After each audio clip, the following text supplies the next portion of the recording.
pinakamadilim na bahagi ng buhay namin. Pero ito rin pala ang panahon na mararamdaman namin ang favor at kabutihan ni Lord. Hindi si Bebe. I love you, anak. Dito lang. Mami, tingin ka doon, Pam.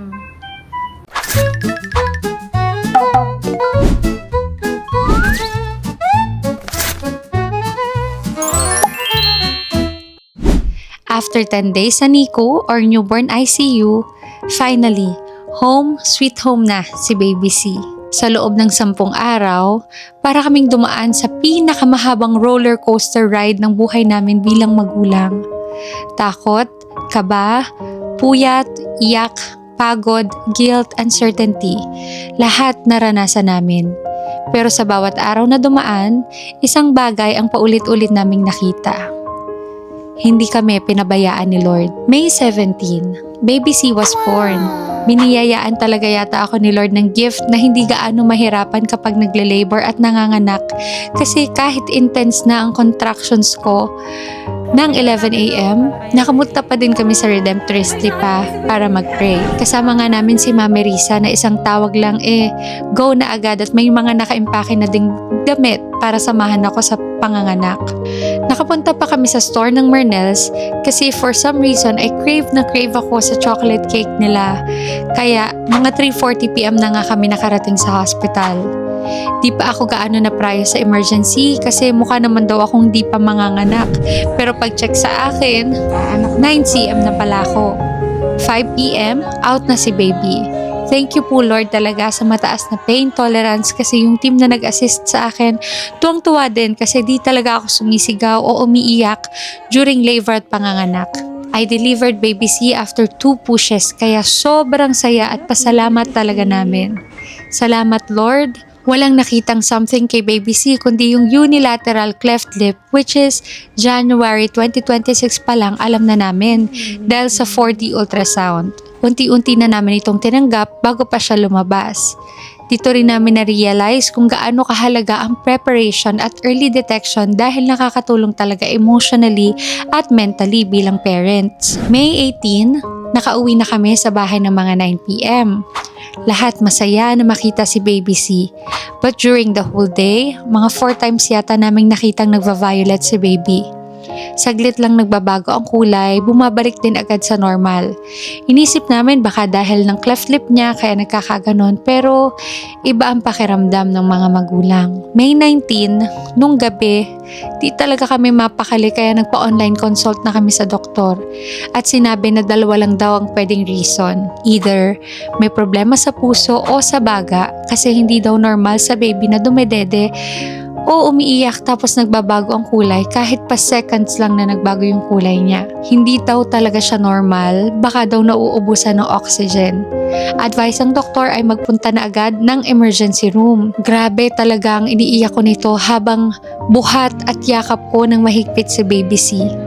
11 p.m., tawag kami ni Dada Benox kay Mami Risa para masamahan kami since halos 2 days pa lang ako nakakaanak at hirap pa rin akong gumalaw nito. May 20, alas 12 ng madaling araw ay nakarating na nga kami sa Mediatrix Lipa. Ganun din ang advice sa amin after nila makita ang pangingitim ni baby while crying and feeding. I-admit na daw talaga agad si Baby C pero walang available na NICU. Nagtanong kami sa paligid, sa Medic, sa Villa, sa Healthway at Cabrini pero walang available. Luckily, pagtawag namin sa St. Luke's BGC, meron daw. From Lipa, dumiretso agad kami sa BGC. 2 oras na habang nagdadrive si Dada Benox at karga ni Mami Risa si Baby C, ay tahimik lang akong nananalangin. Nakarating kami ng 4 a.m. Grabe ang facilities at service. Paglapag namin, inasikaso agad si Baby. May pinirmahan lang si Dada Benox tapos super quick interview lang tapos kay Baby na agad sila tumutok. Bilang kakaanak lang sa private hospital, napapahiya din ako kay Dada Benox kasi hindi ko maiwasan maisip kung magkano magagastos in St. Luke's ang pinag-uusapan natin. Pero priority talaga ay si baby, kaya laban lang. May health card naman kami at may PhilHealth naman si baby, naisip ko. Ilang nurses at doctors kaagad ang pumalibot kay baby. Parang nasa 10 yata na staff to check the problem. Tinurukan nga kaagad ang swero dahil bawal nga siyang mag-feed. Baka daw maulit ang pangingitim at magkaroon ng di magandang epekto kay baby. Sobrang iyak na ng bata. Imagine, 3 days old pa lang. Tinusukan na agad ang maliliit na ugat ni baby. As parents, grabe yung kaba at sakit. Ini-x-ray din agad at kinuhanan din agad ng dugo. Bawat procedure, though normal process lang naman daw yun sa mga doctor at nurses, pero as parents, masakit na makita at nakakaiyak talaga dahil gutom na si baby at pagod na kakaiyak pero bawal pa rin siyang i-feed. Na-observe na kahit ihit na ang iyak ni baby, hindi talaga nagbabago ang kulay. So, possibility talaga ay sa feeding ang merong problema. Sana po talaga. They also asked na tubuhan na si baby pero bilang probinsyano, iba ang isip namin pag sinabing tubo. Kaya humindi talaga kami. Sa na-witness naming procedures at awa kay baby, parang hindi na namin kakayanin kung tutubuhan agad ang 3 days old. May 21, lumabas ang results, okay ang dugo, x-ray, lungs at puso. Kaya thank you Lord kasi itong pinakakinakabahan talaga kami. Pero hindi pa ma-detect bakit nag-iiba ang kulay ni baby kapag nag-feed. May 22, halos 3 days na din na hindi pa rin finifeed si baby. Gutom na ang bata. Tapos, ang dami pang procedures na ginagawa sa kanya. Iyak siya ng iyak. Hindi sapat ang swero kasi oo nga at di siya madedehydrate pero di nawawala ang pakiramdam ng gutom niya. Dry na rin yung mga lips niya. Kakaiyak. Kaya we decided to allow them na mag-OJT na si baby para makadede through tubo. Dun sa tubo, papadaanin ng milk para diretso na agad sa stomach dahil na-realize namin na during feeding namin nakikita na nagbabago ang kulay niya. Hindi na sa amin pinakita ang procedure ng paglalagay dahil baka nga din hindi na namin kayanin. Traumatic ang term ng mga doctors para sa parents ko makikita pa. Pagbalik namin, may OJT na nga sa bibig, nakakabit din ng oxygen sa ilong, tapos may swero pa sa kamay. While ang daming nakakabit na aparato to check heartbeat, oxygen at pulso. Imagine, a 3-day-old baby tapos ito agad ang nararanasan niya. Kusang tutulo na lang talaga yung luha mo bilang magulang na gusto mong kunin na lang lahat ng sakit. May 23, OJT pa din ang daan ng feeding. Obserbahan muna if may lalabas sa tubo mula sa tiyan ni baby at meron ngang lumabas sa mga aspirates. Which is luckily normal lang naman sa baby kasi hindi pa niya ma-distinguish ang function ng katawan niya. So, naghintay kami na ma-clear at habang inaantay, nililipat-lipat ang tubo, isa ilong, kaliwa at kanang butas, tapos sa bibig din para di matrauma yung parte ng katawan na pinapagsaksakan ng tubo. Pero may pinasok na naman sa loob ng tiyan ni baby. Camera para makita ang loob ng katawan at para makita kung saan talaga pumupunta yung gatas. Kasi ang pagbabago daw ng kulay ay sign na kulang ang oxygen. Dito nakita na may pneumonia or pulmonya at tumataas ang acid kapag dumedede si baby. Kulang pa daw kasi sa growth si baby. Hindi pa daw improve ang larynx at pharynx ni baby. Binigyan din siya ng antibiotic for pneumonia at antacid. May 24. Nung lumabas na lahat ng aspirates, finally nakadede na si baby sa bottle. Start ng 10 ml bottle plus 50 ml sa NGT with anti-acid pa rin sa swero para hindi umakyat yung acid sa lalamunan. Pwede daw kasing mapaso ng acid ang lalamunan or lungs ng bata. Pero buti na lang, konting-konti lang ang umaakyat na acid kay baby C. May 25, tinanggal na ang tubo at oxygen. Dahil doing good na si baby, itatry naman daw na dumede sa bote. Pero x-ray muna siya habang dumedede para makita kung papaano nagfo-flow ang gatas sa loob ng katawan niya. Medyo high-tech kasi iba yung kulay ng gatas sa loob ng katawan para makita kung saan talaga ito napupunta. At thank you Lord, sa tiyan na dumediretso ang gatas at konti na lang talaga ang acid na umaakyat hanggang sa tinaasan na ang milk sa bottle na binibigay habang nag-antibiotic. May 26, tumaas na ang milk na nakokonsume ni baby sa bottle. From 10 ml bottle plus 50 ml na NGT or OGT to 30 ml bottle plus 30 ml OGT and NGT. Ngayon naman ay itatry daw mag-feed sa akin at thank you Lord, hindi na talaga nagbabago ang kulay ni baby from pagdede sa tubo to bote hanggang sa akin. May 28, doing better na si baby. 15 minutes feed sa akin, tapos kaya na din mag-bottle ng straight na 60 ml. May 29, nag-celebrate kami maghapon ng birthday ni Baby Sky kasi kailangan namin ipakita sa dalawa pa naming anak na okay kami as parents. After celebration, nung gabi, binisita na nga ulit namin si Baby C at sabi ng doktor, makakalabas na kami kinabukasan. Habang nasa newborn ICU nga kasi si Baby C, parents lang ang pwedeng pumunta at bawal ang visitors. Bawal din matulog doon kaya nag-rent kami ng Airbnb na malapit sa St. Luke's. Pinapunta na din namin sina Kuya Sky at Ate Snow on the third day para mabantayan din namin ang dalawang bata habang nasa Nico si Baby. Tinutuloy ang pagpapalaki sa dalawa pa naming anak habang kapag wala sa hospital ay minomonitor ko na lang si Baby C through call and text sa mga nurses ng St. Luke's habang nagnenegosyo kasi wala talaga tayong choice. Responsibilidad natin bilang mga magulang ang lumaban. May 30, sa wakas, binigyan na kami ng doctor ng clearance na makalabas and we are all cleared. Nakalabas na kami ng St. Luke's at nakauwi na kami ng Batangas. Ang naging pinaka-problema ay kulang sa growth and maturity si Baby C. Nagpalaki si Baby, pero buti nga daw at dinala namin kasi hindi talaga normal na nag-iiba ang kulay ng bata. Madaming cases sa Baby ang nawawala ng buhay agad dahil napupunta sa baga yung gatas. Nagkakatubig, nagkaka-pneumonia dahil hindi pa mature ang buong katawan. Nagfa-familiarize pa ang katawan ng baby sa paglabas niya. Kaya, thank you Lord, healthy po si Baby C. Tuwing umiiyak nga si Baby kahit alam namin na nangingitim o nag-iiba na yung kulay niya ay gusto talaga namin siyang bigyan ng milk, which is mali pala. Thank you po Lord for the blessing and guiding Baby C's nurses and doctors. Buti naging patient kami Lord sa gabay niyo po.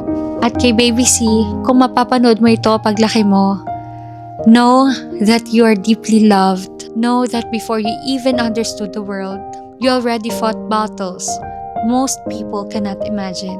Sa loob ng 10 araw, pinakita mo sa amin kung gaano kakatapang kahit pa napakalaking alon ang kinaharap mo. Hindi ka lang basta baby. Isa kang mandirigma anak. Sabi ko nga, napakaganda na kagad ng kwento ng buhay mo. Gusto ko din sana i-share kung magkano yung naging bill. Pero masakit. Sakit talaga, totoo.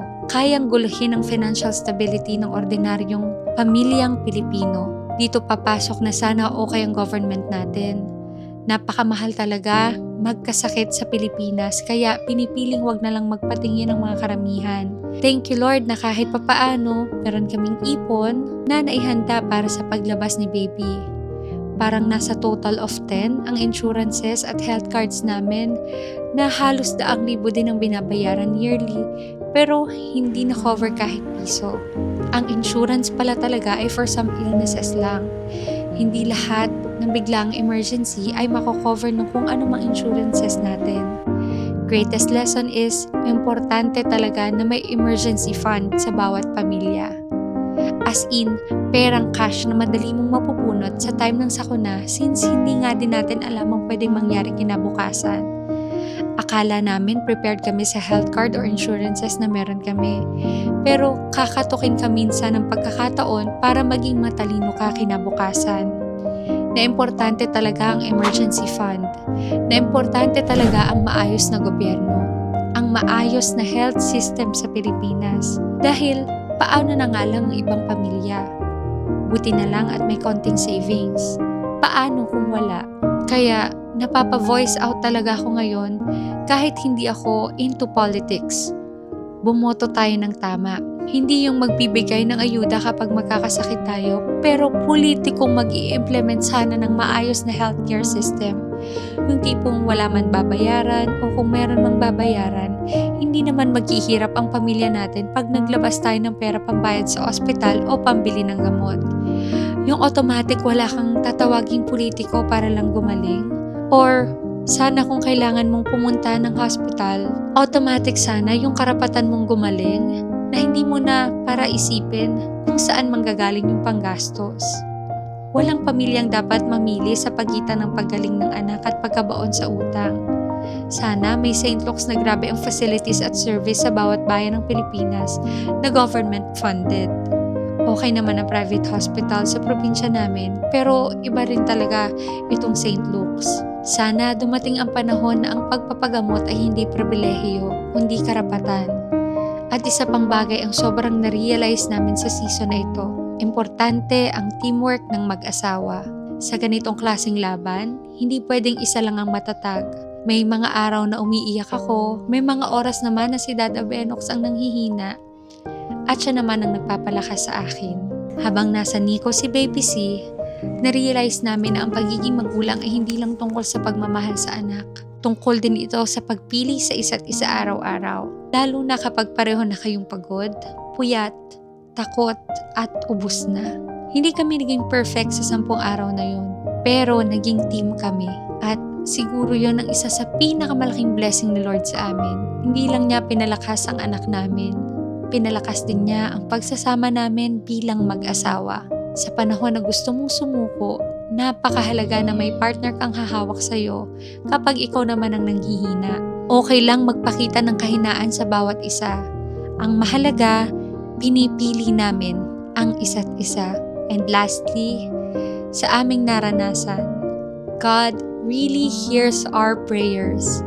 Sana po lalaki ang baby namin dahil may cleft lip nga. Medyo ayoko na maging babae siya dahil mahirap mabuli. Sana walang cleft palate para maayos pa din ang pagsasalita ni baby. Lord, sana konti lang yung cleft lip at madali lang i-operate paglaki ni baby at ilang doctors nga din ang nag-confirm na napakababaw lang ng cleft ni baby. Ang sabi pa nga ng isang doctor sa akin, Mami, yan yung simplest na case ng cleft na a parent could wish for. Lord, sana healthy si baby paglabas. Hindi man diretso ang naging journey, pero if ano ang hiniling namin, iba lang ang nagiging paraan niyo po, Lord, pero tinupad mo po lahat ng aming panalangin. We are highly favored. Grabe ang kabutihan mo sa amin, Lord. Pero dito namin nakita na minsan, hindi agad ibinibigay ni Lord ang madaling daan. Ibinibigay niya muna ang lakas para malampasan mo ang mahirap na daan. Sa 10 araw na naranasan namin, hindi namin kinwestiyon ang bawat isa, but we questioned our faith. Kamusta kami kay Lord? May 24, Wednesday, Novena Day. Habang kinakanta namin ang Aba, Ginoong Maria at the end of Novena, umaagos ang luha naming dalawa. Importante talaga ang faith dahil posibleng mawalan ka talaga ng ulirat. And we decided not to share to everyone, even to our families and friends, anong eksaktong nangyari sa amin ng mga panahon yon. Dahil ayaw din naming magdala ng mga alalahanin sa paligid namin. Mas pinili naming manalangin. And thank you, Lord, pinalitan nyo ng confidence ang takot namin. Bawat tuso kay baby, bawat tunog na maririnig namin sa makina, bawat tawag ng nurse o doctor, bawat tests, results, or findings, bawat procedure kay baby. Kakabahan ka talaga pero pinapawi mo tuwing magdadasal kami. Salamat Lord dahil pinagaling mo si baby at pinatibay mo kami lalong mag-asawa. Salamat dahil sa pinakamadilim naming season, hindi mo kami iniwan. Totoo ka po Lord, dinidinig mo talaga ang bawat panalangin. Hindi laging sa parang ine-expect namin, pero palagi pong sa paraang kailangan namin. Welcome home, our healthy baby C. Happy 2 weeks old anak.